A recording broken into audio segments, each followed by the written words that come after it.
Industrializing new manufacturing processes, like the additive DED process, is challenging. It requires lots of trial and error and long experience by experts to create a stable process. Data transparency promises to speed up this process.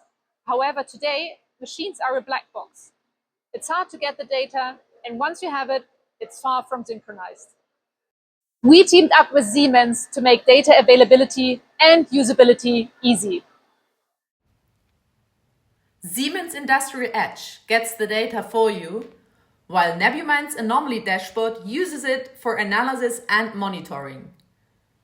For all process parameters, data builds up in real time as a digital twin, providing an immediate overview of your print job.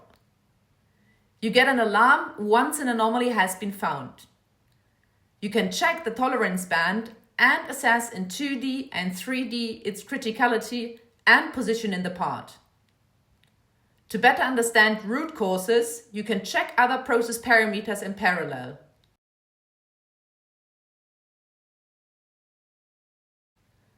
To optimize your process, you give your feedback on an anomaly, the system learns and improves its detection over time.